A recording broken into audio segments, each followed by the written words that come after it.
সংসদ নির্বাচনে বিএনপির চান্স নাই। বিএনপি ভোট পাবে আওয়ামী লীগ যা পাইতো তার সাথে খুব হার্ডকোর ভোট, যেটা ম্যাক্সিমাম আমার হিসাবে ম্যাক্সিমাম 15% হইতে পারে। তাহলে বাকি ভোট কি জামাত পেবে? আমার অনুমান জামাত এখনো ভারপ্রাপ্ত বিএনপি, মানে যতদিন বিএনপি একটা বিকল্প না দাঁড়াইতেছে ততদিন অ্যান্টিবাক্সাল ভোট জামাত পেবে ছাত্র ফেরা। তবে জামাত এখনো বিএনপির শূন্যস্থান পূরণ করার মতো যোগ্য হয় নাই। কেমনে যোগ্য হইতে পারে সে আলাপ আমি পরের এপিসোডে করবো। যাই হোক, এই জন্যই ইন্ডিয়ার মাথা খারাপ হয়ে গেছে, নামাইছে সবাই জামাতের পাশে যেন কেউ না দাঁড়ায়। ইনকিলাব কোমর বেঁধে নামিছে, দেখেছেন না? আপনি দেখেন এই যে বাহাউদ্দিন সালাউদ্দিন সাহেবের বগল দাবা হইয়া জামাতের বিরুদ্ধে কোমর বেঁধে লাগছে। সালাউদ্দিন সাহেব যেটি যায় সেটি বাহাউদ্দিনও যায়। সালাউদ্দিন বাহাউদ্দিন দুই ভাই একসাথে, কি মজা।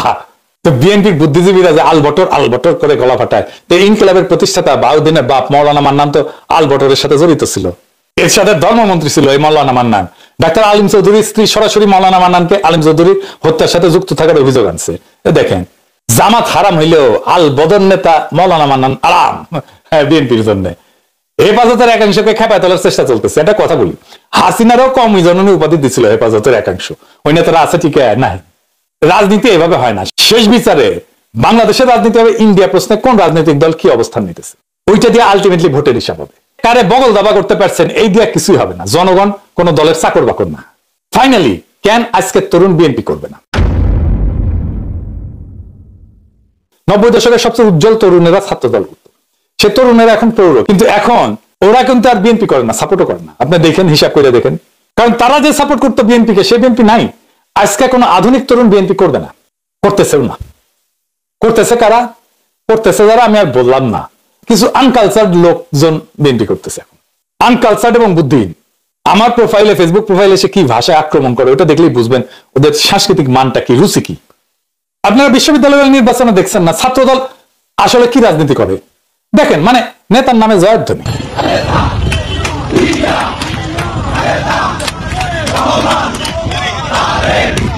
দেখেছেন, এটা কোনো আত্মমর্যাদা সম্পন্ন তরুণ তরুণী দেবে? সে তো রাজনীতি করতে আসবে, নেতা নেত্রী চাকর হইতে তো আসবে না। আচ্ছা, আর একটা জিনিস দেখেন, মজার জিনিস, ছাত্রলীগের স্লোগান শোনা, গণতন্ত্রের কোন মানুষ কন্যা আছে? সেই নেতে চমর চমর রাব উঠেছে চারিদিকে, রুমে রুমে। এবার ছাত্র দলের তা শোনা, এইচ সাহেব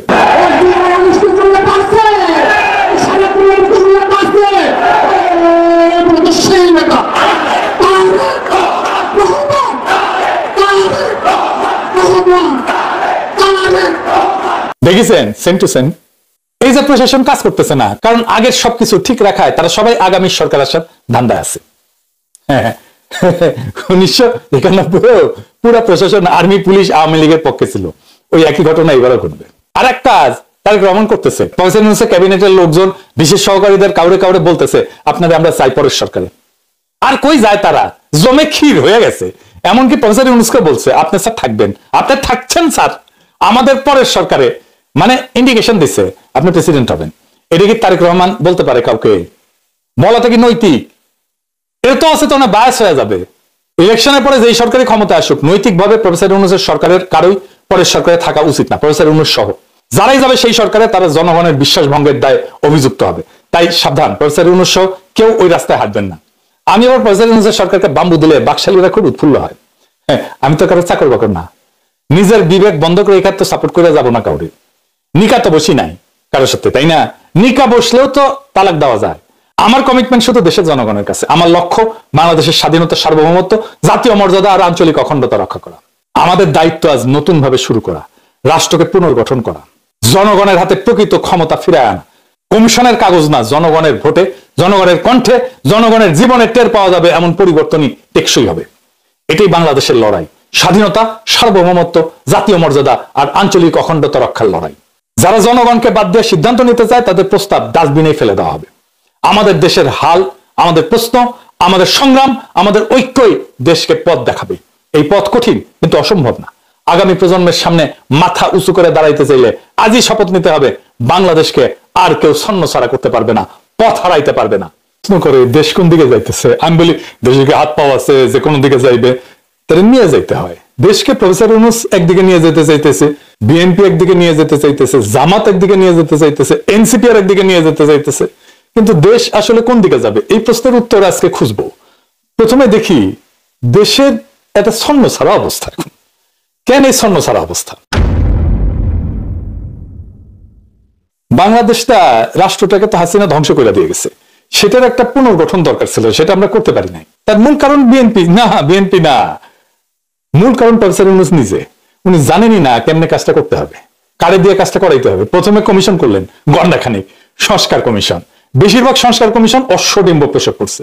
2024 প্রফেসর ইউনূসের সরকার কইল বড় সড়ো পরিবর্তনের কথা ভাবতেছে, বড় সড়ো আর কি এই কমিশন গুলা। কারণ আমি না আমার অত সময় নাই, আমার ঘোড়ায় আসবো, এইটা সাহেব একটা ঘোড়াকে আশা দেয়। শুনেছেন কুজারও চিত হয়ে শোয়ার শখ হয়, দেখেছেন তো? নিজেরা হালা ভাল শুন, বুঝে না কিছু, না বুঝে রাষ্ট্র, না বুঝে রাজনীতি, রাষ্ট্রের টাকা ধ্বংস করে কমিশন বসালো, কিছু করেছে? কইছে রাষ্ট্র সংস্কারের 16 প্রস্তাব নাকি বাস্তবায়ন হয়েছে, আরো 37 প্রস্তাব নাকি বাস্তবায়ন হয়েছে। পরে আবার কয় আচ্ছা এটা কথা বলেন আপনারা, কিছু মনে করেন না, আপনার জীবনে বা সমাজে এই সংস্কারের কোনো ছাপ দেখতে পেয়েছেন? বলেন, বুকে হাত দিয়ে বলেন পান নাই। তাইলে সংস্কার হইলে লাভ কি? আরো নাকি 246টা বাস্তবায়ন হবে। বাস্তবায়ন কিছুই টের পাবেন না। স্বাস্থ্য খাতে সংস্কার কমিশনের 33 প্রস্তাব নাকি বাস্তবায়ন করবে, আমি গ্যারান্টি দিলাম, কিছুই টের পাবেন না। কারণ ওই প্রস্তাবে যা লেখা হয়েছে সব। আমি স্বাস্থ্য সংস্কার নিয়ে 2টা ভিডিও বানিয়েছিলাম, বসছিলাম ও কমিটির সাথে, ওনারাই বসতে চেয়েছিলেন, আমি নিজে থেকে না। যাই হোক, তারপরে আমি ওনাদের বুঝাতে পারিনি কাজটা কেমন করে করতে হবে। বলেন তো আপনার স্বাস্থ্য নিয়ে সমস্যা কি? 1 নম্বর সমস্যা চিকিৎসার উচ্চ মূল্য, 2 নম্বর আপনি টাকা দিয়েও কোয়ালিটি চিকিৎসা সেবা পান না। তার মানে আপনি সংস্কার করে এই 2টা জিনিস অ্যাচিভ করতে চাইবেন, তাই তো? এর বেশি কিছু না তো। চিকিৎসা খরচ কমানো আর চিকিৎসা সেবার কোয়ালিটি বাড়ানো। আমি এই সংস্কার কমিশন আর স্বাস্থ্য মন্ত্রণালয়কে বলছিলাম যে এক রাতে ওষুধের দাম প্রায় 25% কমায় দেওয়া যায়, কিছু প্রয়োজনীয় ওষুধ ভ্যাট ফ্রি করে আর কিছু অপ্রয়োজনীয় ওষুধের ভ্যাট বাড়ায়, আর কিছু ওষুধের প্রাইস রেঞ্জ একটা লিমিটের মধ্যে নিয়ে আসে। মানে ভ্যাট ফ্রি বেনিফিট পেতে হলে এই রেঞ্জের দাম রাখতে হবে, যেটা অবশ্যই যৌক্তিক হবে, কোম্পানিও লাভ করবে। মানুষজন সকালে উঠে দেখবে যে 25% কম দামে ওষুধ কিনতে পারতেছে, সরকারের রাজস্ব কমবে না। আমার কাছে তো রডেটা নাই, কিন্তু আমি মেথডটা দেখাই দিয়েছিলাম কেমনে করতে হবে। 1 বছর পার হয়ে গেল, কিছুই করে নাই। সরকারের একটা ফার্মাসিউটিক্যাল কোম্পানি আছে ইডিসিএল, হ্যাঁ, সেখানে এনে কারে বসেছে দেখেন আমেরিকার থেকে, সে যে ইডিসিএল এর বাংলাদেশের লোক আছিল না, নুরজান আবার নাকি সিলেক্ট করেছে ওরে, জানি না সত্য মিথ্যা, করারই কথা, কারণ মন্ত্রী তো সিলেক্ট করবে ফাইনালি। কিন্তু এর কে রিকমেন্ড করছিল? তার তো সেনার কথা, নুরজান আবার তো সেনার কথা, কে রিকমেন্ড করেছিল? তারপরে এই পদ্ধতিগুলো পার হয়েছে কেমনে সব বাইর করা হবে। কিন্তু এও তো আমার জায়গা মাইন্ডেড, আমি বাইসা থাকলে আজ হোক কাল হোক এটা খুঁজে বের করবো। তারপরে রিকমেন্ডেশন নিয়ে যে রিকমেন্ড করছিল তার ঢুকাই দেবো, রিকমেন্ডেশন একেবারে তেল ছাড়া। তো তাই বললাম যে সংস্কার করি, এদের না কিছু কয়া দিতেও ইচ্ছা করে না, টাইম নষ্ট, শিখাইতে ইচ্ছা করে না। আর কয়েন না, এক উপদেশটা খুব বড় উপদেশটা আর কি, ও টাইম ম্যানেজ করতে পারেন। তো আমি বললাম যে আপনি তো টাইম ম্যানেজ করতে পারেন না, তো আপনি আইসেনহাওয়ার ম্যাট্রিক্স জানেন? তো কয় না জানি না। আমি শিখাইলাম, তো জানি না ওটা করছে কিনা। যাই হোক, তো এই প্রসঙ্গে একটা গল্প বলি। এক মার্কেটিং এর লোক গেছে এক মুদিখানার দোকানে, তো যা জিজ্ঞেসে যে লাইফ বয় সাবান আছে? তো দোকানদার বলে নাই। তো লোকটা বাইরে গেছে, আবার মার্কেটিং এর লোক তো কুরকুরানি উঠিছে, ফিরে এসে শিখে গেছে, আচ্ছা তোমার তো লাইফ বয় সাবান নাই, তিব্বত সাবান আছে? দোকানদার কয় আছে। লাক্স আছে সাবান? দোকানদার কয় আছে। তো ভাই তোমার কাছে যখন লাইফ বয় সাবান চাইলাম, তো তোমার কাছে নাই, তো বলতে পারতো তো যে লাইফ বয় নাই, তিব্বত আছে, লাক্স আছে, তাহলে তো কাস্টমার ফিরে যায় না। তো দোকানদার শিখেছে প্রফেসর ইউনূসের মন্ত্রীদের মতো শিখেছে। প্রফেসর ইউনূসের মন্ত্রীরা যখন আমার কাছে শিখে, মার্কেটিং এর লোক আছে এবং শিখেছে তার কাছে। তো তারপরে এরপরে আসছে আর এক লোক টয়লেট পেপার কিনতে, তো কয় ভাই টয়লেট পেপার আছে? তো কয় ভাই নাই, টয়লেট পেপার নাই, কিন্তু সিরিজ করে আছে, চলবে? তো প্রফেসর ইউনূসের সরকার হয়েছে এরকমের দোকানদার। শিখাবেন তো আপনি শেখানো পানিতে যাবে। আমাদের রাষ্ট্রটা কি রাষ্ট্রপতি শাসিত হবে নাকি প্রাইম মিনিস্টার শাসিত হবে? এটা নিয়ে তারা সব রাজনৈতিক দল আর হাসিনার আর ইন্ডিয়ার প্রেসক্রিপশন মতো প্রাইম মিনিস্টার শাসিত পদ্ধতিতে গেল। আমি দেখাইছিলাম যে প্রাইম মিনিস্টার পদ্ধতি বানানো হয়েছিল সেই সব দেশের জন্য যাদের রাজা আছে কিংবা কিং আছে, এই যে এটা দেখে নিয়েন। আমি এপিসোডে বিষয়টা ব্যাখ্যা করছি, তো আরো কিছু বিস্তারিত করা যায় নাই, আগে দেখে না থাকলে দেখে নিতে পারেন। তারপরে নতুন আইডিয়া আসছে উচ্চকক্ষ। এই উচ্চকক্ষ মূলত ফেডারেল টাইপের দেশ, মানে অনেক প্রদেশ আছে, এরকম দেশগুলোর প্রতিনিধিত্ব নিশ্চিত করা হয়। এর বাইরে যেগুলোতে আছে উচ্চকক্ষ, সেখানে হয় রাজতন্ত্র থেকে গণতন্ত্রের উত্তরণ ঘটছে, যেমন ইউকে, জাপান, অথবা সেই দেশ অঞ্চলগুলোর প্রতিনিধিত্ব রাখার জন্য উচ্চকক্ষ বানাইছে, পৌরসভার প্রতিনিধিত্ব রাখার জন্য। বিভিন্ন শহরে প্রতিনিধিত্ব রাখে, যেমন ফ্রান্স। স্থানীয় কর্তৃপক্ষ এখানে যেমন মেয়র, পৌরসভা, এদের দিয়ে নির্বাচিত প্রতিনিধি কিন্তু এর উচ্চকক্ষে থাকে। তো বাংলাদেশে উচ্চকক্ষ হবে কেমনে? উচ্চকক্ষ বলা আছে বানাবে সুশীল, এলিট বসাবে প্রফেসর, সাংবাদিক, তারপরে টকশো রত্নরা, এরা আইন বানাবে। মানে আমজনতার ভোটে আসা প্রতিনিধি থাকবে নিচে, জ্ঞানের জাহাজেরা থাকবে উপরে। এটাই নাকি গণতন্ত্র। এই উচ্চকক্ষের কোনো জবাব দিতে থাকবে না জনগণের কাছে, আর সব বিল আটকে দেবে উচ্চকক্ষ। দেখেন আপনি কি হয়। তার মানে জনপ্রতিনিধিদের উপরে আর একটা অনির্বাচিত ক্ষমতাকে বসাইতেছে। এমনিতে আমাদের সুপ্রিম পাওয়ারফুল জুডিশিয়ারি নিয়ে আমরা গ্যাঞ্জামে আছি, তার উপরে গোদের উপরে উচ্চকক্ষ বিস্ফোরা দিচ্ছে। এটা নাকি রাষ্ট্র বুঝে। প্রফেসর ইউনূস আলী রিয়াজ বসাইল সংস্কার কমিশনে, সে সংবিধান সংস্কার কমিশন করেছে, একটা বিশাল অশ্বডিম্ব প্রসব করেছে।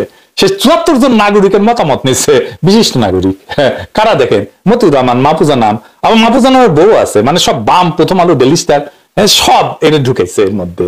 অনেকের নাম আপনি জানেনই না, শুনেনি কখনো এর মধ্যে। এরা তালেবর হয়ে গেছে। এরা কোন অর্থে বাংলাদেশের নাগরিককে প্রতিনিধিত্ব করে? আলিরাজ জবাব দিতে পারবে না। আমার স্বাধীনতা উত্তর বাংলাদেশে সংবিধানের ক্রিটিকের একটা আলাদা চ্যাপ্টার আছে। আমার কথা বাদ দেন না, আমি তো মূর্খ, তো 2 টাকার ইউটিউবার।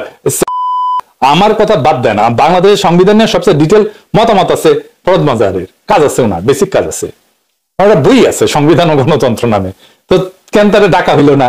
বাংলাদেশের সংবিধান নিয়ে যদি একজন পত্রিকার সম্পাদককে ডাকা হইতো, তাহলে তো মাহমুদ ভাইকে এর চাইতে যোগ্য কেউ নাই।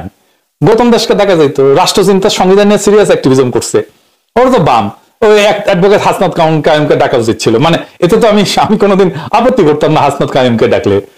কোন ন্যাশনালিস্ট একাডেমিশিয়ান আছে, প্রফেসর দিলারা চৌধুরী আছে, প্রফেসর শহীদুজ্জামান আছে, কোন ন্যাশনালিস্ট রিটায়ার্ড আর্মি অফিসার আছে, যেমন হাসান নাসির, ব্রিগেডিয়ার হাসান নাসির, তারা তো রাখা যেত।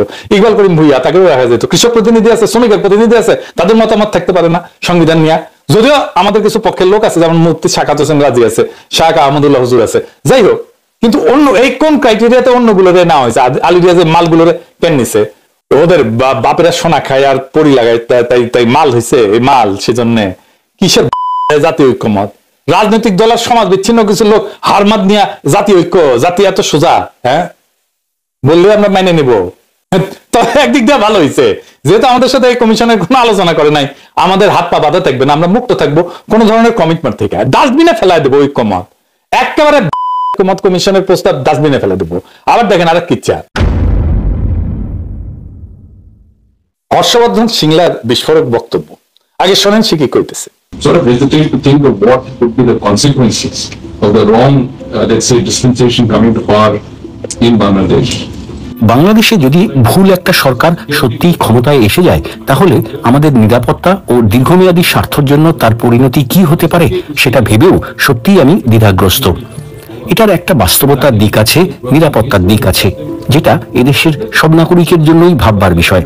এটা খুব সহজে বলাই যায়, যে কেউই জিতে ক্ষমতায় আসুক, আমরা তাদের সঙ্গেই কাজ করব। কিন্তু সেই যে কেউটা যদি আপনার স্বার্থের বিরুদ্ধে কাজ করে, তাহলে তো সেটা নিয়ে আপনাকে অবহিত থাকতে হবে। তখন তো আপনি বলতে পারবেন না, ও আপনারা ওখানে ক্ষমতায় আছেন, বেশ বেশ। যদিও আমি আগেই বলেছি, আমরা আমাদের সব প্রতিবেশীর সঙ্গেই সহযোগিতার স্পিরিট নিয়ে কাজ করতে চাই, আর আমাদের নেইবারহুড ফার্স্ট নীতিরও মূল কথা সেটাই। কিন্তু এখানে মনে হচ্ছে আমরা একটা কঠিন পরিস্থিতির সম্মুখীন। আমাদের নিরাপত্তার স্বার্থ যাতে রক্ষিত হয় সেটা আমাদের দেখতেই হবে। আর আমাদের ইমিডিয়েট নেইবারহুডের কথা যদি বলি, যেসব দেশের সাথে আমাদের অভিন্ন সীমান্ত আছে, সেখানে তাদের অভ্যন্তরীণ বিষয় বলে কিছু থাকতে পারে না। এটা একান্তই আমার ব্যক্তিগত মত, দয়া করে আমাকে ভুল বুঝবেন না। This is my own view. Please don't get me wrong. সে বলতেছে ভারতের সীমান্তবর্তী রাষ্ট্রগুলোর আভ্যন্তরীণ বিষয় বলে কোনো কিছু থাকতে পারে না। চিন্তা করেন, তার মানে আমাদের কাছেও ভারতের আভ্যন্তরীণ বিষয় বলে কিছু থাকতে পারে না। ও মানবে, ওইটা মানবে না। নিজের বেলায় আটিসাটি, পরের বেলায় সিমটি কাটি। বলছে ভারতের স্বার্থবিরোধী কোন শক্তিকে আগামী নির্বাচনে ক্ষমতা আসলে তারা বসে থাকবে না। প্রশ্ন যে ভারত এখন কাদের ভারতের স্বার্থবিরোধী আর কাদের ভারতপন্থী হিসেবে বিবেচনা করেছে, বুঝতে